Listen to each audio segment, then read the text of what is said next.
I don't know if you heard about it, but we had an election in the U.S. And, if you haven't had a chance to read up on the news, I can fill you in. But apparently this guy Trump won. And as with every change in administration, right, it's important, I think, to take a look and see, well, what does that change mean for foreign policy? And clearly, front and center has to be what you perceive to be any changes in U.S. administration attitude, support, work with Ukraine during this ongoing war. What do you think is going to be the likely approach that a Trump administration takes towards Ukraine? Yeah, absolutely. Well, I'm afraid I'm going to have to give you a very unsatisfactory answer because I have no idea. And I think anyone who doesn't or who says they do have an idea are pulling your leg. Look, we have had a President Donald Trump at presidency and administration before, and he's an unpredictable guy. And I would argue that what Trump does and what he says in his rhetoric versus what he does as a decision maker, there's two separate things, which is actually pretty common for most politicians.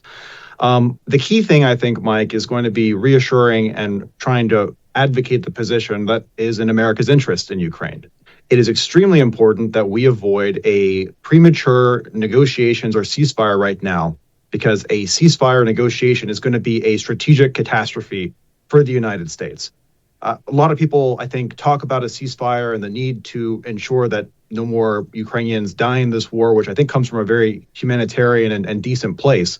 But we have to be level-headed about what are American interests here, what are the Ukrainian interests. Look, as soon as the shooting stops, that's going to cause a crisis in military readiness. The Russians lose on average about 30,000 troops per month, but they also generate about 30,000 troops per month.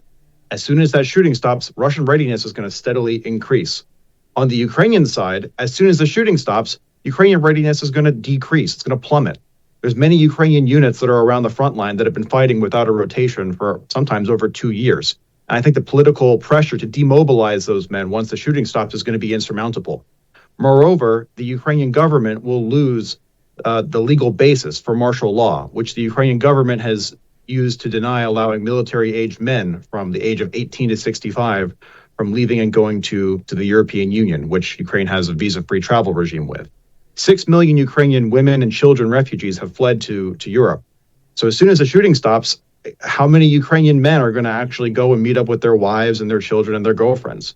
How many Ukrainian military-aged men are going to remain in Ukraine to deter and, if necessary, defeat the next round of Russian military operations when Putin decides to resume this at a time of his choosing? So really, I think the key thing is we have to grit through the current challenges, help the Ukrainians conduct one or two more counteroffensives that will be successful, like they did in 2022, and then have the Ukrainians negotiate from a position of strength as opposed to a position of weakness. Well, but how do you get to that position of strength? And at what point do you think, okay, it's strong enough then to justify a settlement? And I'll tell you what I'm thinking anyway, for what that's worth, frankly.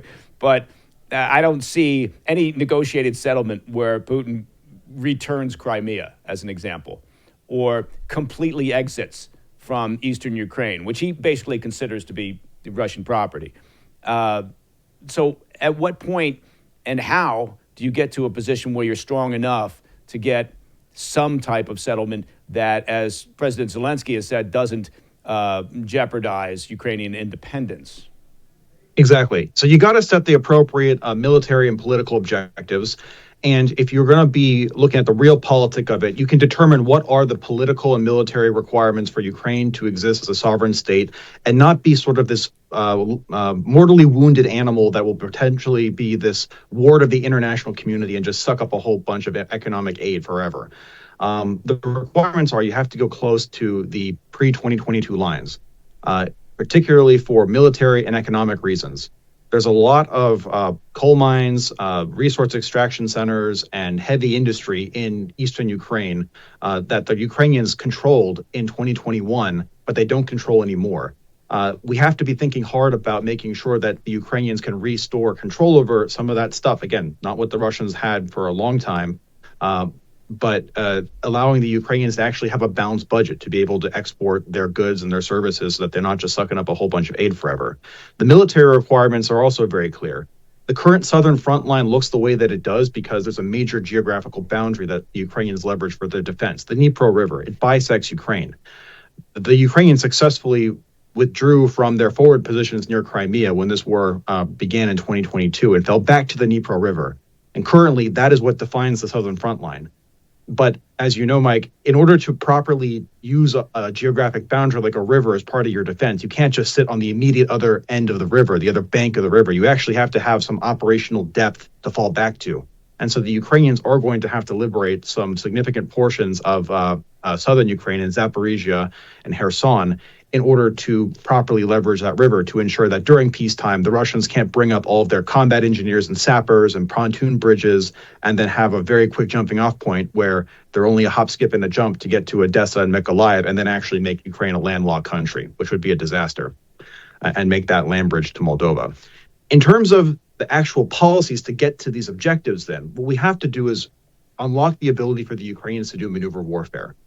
Right now, the Ukrainians have a lot of new brigades that they've been forming since the Ukrainians started reforming their mobilization laws. And the Ukrainians actually just announced that they're mobilizing another 170,000 men just a couple weeks ago. But the problem is that the Ukrainians don't have sufficient vehicles. They don't have enough Bradleys. They don't have enough M113 personnel carriers. They don't have enough tanks to actually properly equip 14 new brigades. Of the 14 new brigades that they're generating, they can equip 4 of them.